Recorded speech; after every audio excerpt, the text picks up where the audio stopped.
Hello, friends. This is Dave Hurwitz, executive editor at ClassicsToday.com, here with yet another jumbo box. And this one is kind of interestingly named. It's called, it's from Warner.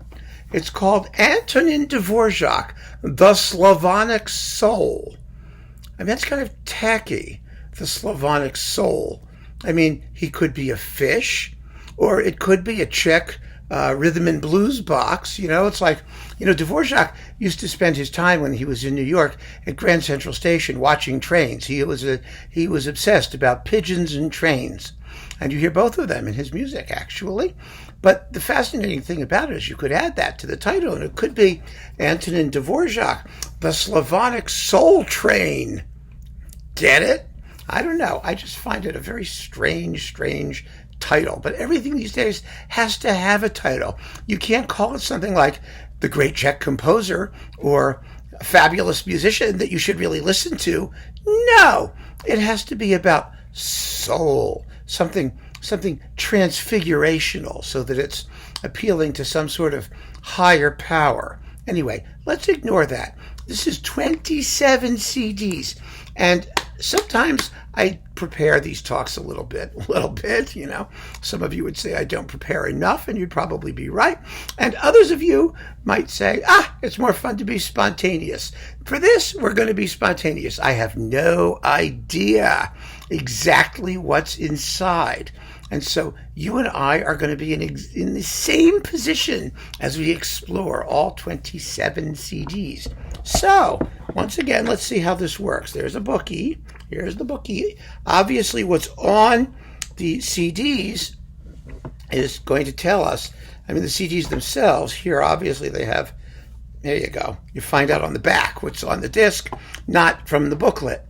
So that means that they're not using original covers and not original contents. And so that's fine with me, actually. Let's go through it now and see what we have. Ready? Set? Here we go. Go. All right. First clump. What does it get us through? Okay. Here we have Antonin Dvořák, The Slavonic Soul. Symphony number 1 with the Hussite Overture. This is Pešek, the Pešek cycle on Virgin. And these are very, very good performances. They are. It's one of the better cycles out there. And it's really good. So that's fine. I assume that's who's going to be with number 2. Yes. Only it's with the Czech fill, because he broke them up between the Royal Liverpool and the Czech fill. So you get Symphony number 2 and My Home, the My Home Overture. And then we get, let's see here, Symphonies 3 and 4. With the Royal Liverpool and Czech Philharmonics. And then we get Symphony number 5 with the Czech Suite. Beautiful, beautiful disc this. It really is. That's also with the Czech Phil. And then we get Symphony number 6 and the Scherzo Capriccioso with the Czech Phil and Royal Liverpool. This is all conducted by Libor Pešek. And so that gets us to there. And then we get Symphonies 7 and 8. And they change. It's not just a repackaged Pešek cycle. Look at this. This is with the London Phil and the Philharmonia with Carlo Maria Giulini. Well, that's nice to have. Warner had a lot of options. They could have used Harnoncourt, which would be equally splendid, actually, because his Dvořák 7, 8, 9 are fabulous. Well, at least 8 and 9 were. 7 was a little hinky. But Giulini, fabulous. Nice to have these again. They're very good, and they haven't been around. Let's see what we have with the New World. You have the New World is with the Czech Phil. No, the New World is the Philharmonia and Giulini. Wonderful, lovely performance. And the American Suite with Pešek and the Czech Phil. So that is so far, I have to say, there seems to be some form of guiding intelligence behind this cycle. Who'd have guessed? Let's see if it continues. Cello Concerto, Rostropovich and Giulini. Okay, I understand why, but this is not Rostropovich's best Dvořák cello concerto. That's the one with Ozawa on Erato. I find this performance to be a little bit sluggish and soggy, quite frankly. I don't particularly care for it, but I get it. Then you get the Rondo for cello and orchestra with Paul Tortelier and André Previn, and Silent Woods. in the version for cello and orchestra with Jacqueline Dupre, the Chicago Symphony, and Daniel Barenboim. All right. It's not going to be terrible. It's not. And of course, it's Cellini and it's Rostropovich. And I get it. But no, they're not at their best in that performance. Then we get the violin concerto and the romance. It's got Perlman and Daniel Barenboim.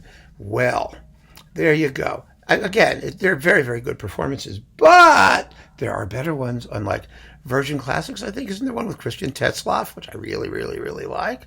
So I'm okay. Okay, so far, the concertos have not thrilled me to death, but they're not bad. I mean, the Perlman violin concerto is really good. It really is. The piano concerto is... Oh, and the Golden Spinning Wheel. This is a great disc. This is Pierre-Laurent Aimard and the Concertgebouw with Harnoncourt. This is a fun disc, and this is exactly the same as the way it was originally issued. The piano concerto with the Golden Spinning Wheel. So that's pretty cool. And disc 11, see how quickly we're moving through here? The Water Goblin, the Noonday Witch, and the Wood Dove, also with the Concertgebouw and Harnoncourt. These are good performances. This is one of the great cycles of the urban tone poems, the ones based on grisly, gross Czech folk poetry about murder and mayhem. And boy, is it great music, and boy, are these hot performances. So that's also very, very good selection. Then we get the trilogy Nature, Life, and Love, which is In Nature's Realm, Carnival, and Othello with the Czech Philharmonic and Libor Pešek. Very, very good. Very, very good. And the 3 Slavonic Rhapsodies. Oh, look. Oh, this is really good. This is really good. Again, there's a guiding intelligence here. This 3 Slavonic Rhapsodies are the Telefunken recordings with the Czech Phil and Václav Neumann. And those haven't been around for like a million, billion, trillion, zillion years. That's fantastic to see those coming back. That's really, really great. That's really great. He did a bunch of things. He did the Slavonic dances. He did some other stuff too. We'll see if that comes up here. Because like I said, I don't know, but we'll check. Okay, the Serenade for Strings, the London Chamber Orchestra with Christopher Warren Green. I think that was originally on Virgin or something like that. And it's a slightly, I think, slow, indulgent performance. I prefer a little bit more pulsation. I wouldn't call it rhythmic oomph because it's the Serenade for Strings, right? But it just needs to move a little more than it does in this performance. And the Wind Serenade is the English Chamber Orchestra with Charles Mackerras. Yes, excellent, superb, wonderful. And the Nocturne with Neville Mariner and the Academy of St. Martin in the Fields. And nothing could be wrong with that. Now we get the Slavonic dances. Yes!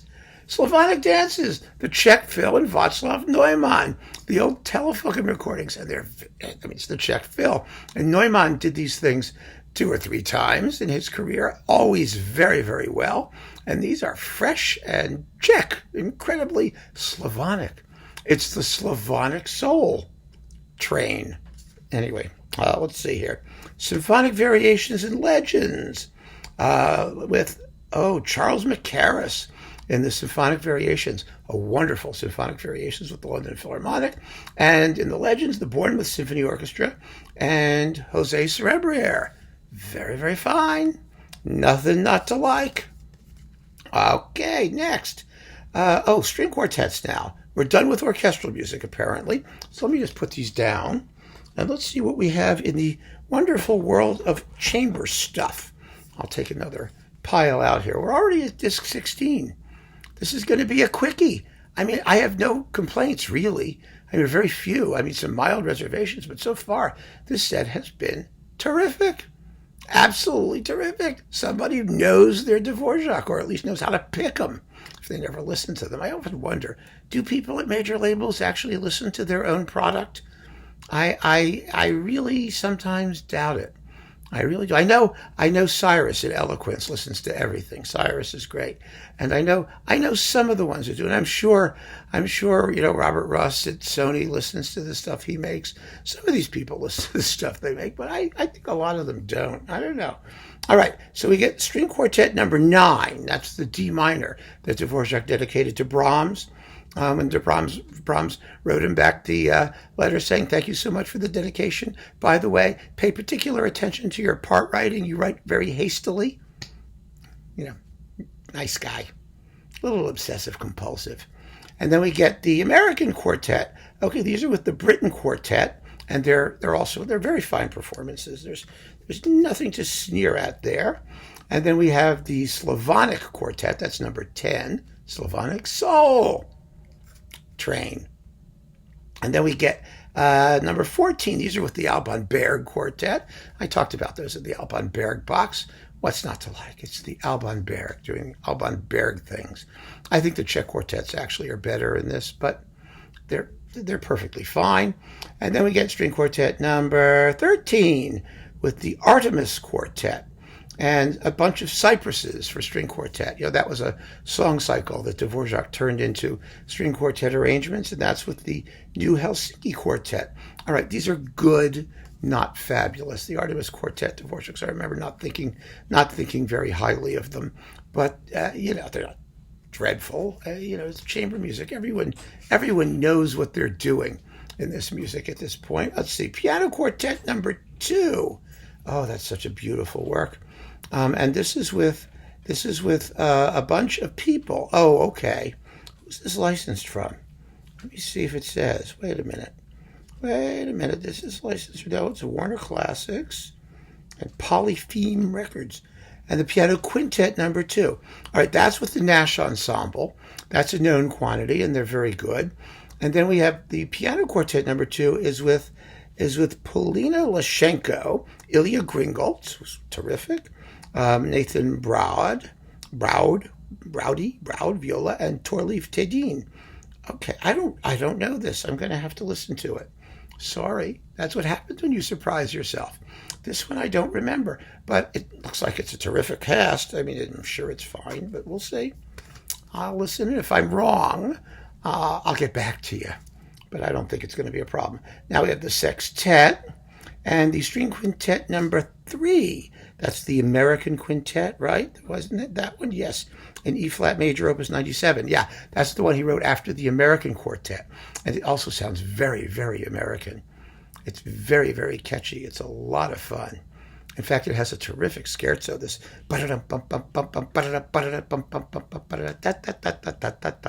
it does a hoedown. It goes That's great. Okay, this is with the Wiener Streich Sextet. Oh, this is beautiful. This is a lovely, lovely, lovely performance. And then we have piano trios. Let's see, 1 and 3, the F minor, which is the greatest piano trio, not string trio, piano trio. The F minor trio, number 3, the greatest piano trio written in the second half of the 19th century. Bar none. I am not kidding. This is with the trio Fontenay. These were originally on Teldec. I remember those coming out too. Again, they're very respectable. They're very good. It's not the Silk Trio, but you're not going to be disappointed in them. And then we have the other 2 trios. So you get all 4 of them. The Dumke and which is number 4, and then number 2, again with trio Fontenay. And don't diss the early Dvořák trios. They are very, very beautiful. They're really worth hearing. Quite surprisingly good. In fact, most of Dvořák's early chamber music is quite good. It really is. All right, now we have miniatures. The bagatelles. Oh, God. I did a separate talk on the bagatelles for harmonium and 2 violins and cello, and you should go hear the talk. If you don't know the bagatelles, you are missing an incredible, incredible treat. They are gorgeous. Unbelievable, fabulous little gem written for amateurs to play. They're easy to do, but wow, first class. And then the miniatures for 2 violins and viola. This is all with the Domus is doing the bagatelles, and they're terrific. And the Wiener Streich Sextet is doing the miniatures, although obviously not with the sextet, since you'll need 3 of them. And then we have Silent Woods for cello and piano with Elisa Wallerstein and Vivian Henrik Wallerstein. I guess it's a Wallerstein festival, or Weilerstein, pardon me. Weilerstein, I'm sorry. Then the romantic pieces for violin and piano, which is Kyung-Hwa Chung, and which is fine. And let's see, who's this? Homar Golan, piano, and the Sonatina for violin and piano, opus 100. That adorable little sonatina, which is for some reason subtitled Indian Lament. I never heard that before, but that's okay. That's with Antje Weithas and Lars Vogt. Yeah, I do that. Those are good. And then there's some little things that we don't need to worry about, piano things. And the Humoresque number 7 with Dame Maura Limpany. Remember her, the Limpany legend? I always wondered what a Limpany legend was. A lamprey legend, a Limpany. Yeah, well, that's her. Okay. Slavonic dances for piano, 4 hands with Michel Baroff and Jean-Philippe Collard. That was that EMI recording. Nothing not to enjoy. Very, very nice. Let's see. Then we have some more. Oh, we have some songs. Oh, wow. Look at this. These are really well done. You have the Gypsy Songs with Barbara Hendricks and the Moravian Duets with Elizabeth Schwarzkopf and Irmgard Seefried and Gerald Moore. That's a famous recording. And, you know, they're charming. What's not to like? And then you get a couple more Moravian duets with Victoria de Los Angeles, or Victoria de Los Angeles, and Dietrich Fischer-Dieskau with Gerald Moore. These are classics. Well, that's really nice. God, I'm telling you, this is smart. This is smart. Then there's only 2 discs left. It's the Requiem.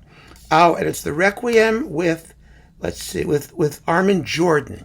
Okay, this is not the best Requiem out there. I find the sonics are a touch faded. The choral singing is somewhat, you know, but the singers are very good. It's with Teresa Ziliskara and Stefania Tochiska and Peter Dvorsky and Leonard Mroj. Okay, bass. But it's the chorus and new Orchestra Philharmonique de Radio France. And you know, it's not a bad performance, but there's Anthony Witt and there's Ancherl and there's Quintets, and you know, it just doesn't compete. But it's nice to have it. I mean, it's nice to have the Requiem. If you don't know it, you'll get a good sense of the piece, and you will know to go get a better one when you're done. And then you get 2 songs from Rusalka and 2 arias from Rusalka, the 2 big ones, the Song to the Moon and the Other Thing. And then a song from Armida, but with Lucia Popp and the Munich Radio Symphony Orchestra under Stefan Soltej. So that's it. That's all 27 CDs. This is a great collection. I'm shocked. It's fantastic. It's really, I mean, we're talking, you know, okay, the Requiem isn't the best. A couple of the concertos, you might come up with better ones, but holy mackerel. We're talking 95% of this is as good as it gets. I am not kidding. And, you know, and there's some really good, we've talked about them. I'm looking up there because they're right over here. Some really good Dvořák boxes. You know, there's the Naxos box that has the complete published orchestral music in mostly very, very good performances. And now this one. This is a class act from start to finish.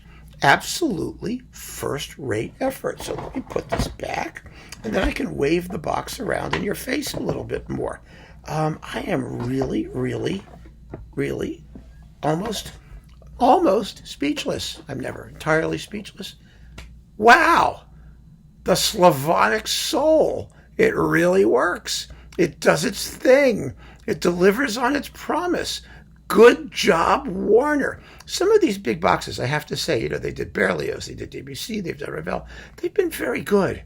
They've been well put together, well curated for the most part, and sensibly assembled. 27 CDs of Dvořák is a lot. And this is a very, very representative sample of his work. I mean, it really is. You get all the symphonies, you get most of the major chamber works, you get all the most important orchestral music, and some choral music, and a few operatic fragments and piano works besides. I think this is a fantastic addition to a collection. And if you are just beginning with Dvořák and you want a big chunk of Dvořák, you know, you want a giant Dvořák blob, or, you know, a huge fillet of soul, here you go. This is really hot stuff. So keep on listening, folks. Thanks for joining me, and do consider this. It's first rate, truly first rate. Take care.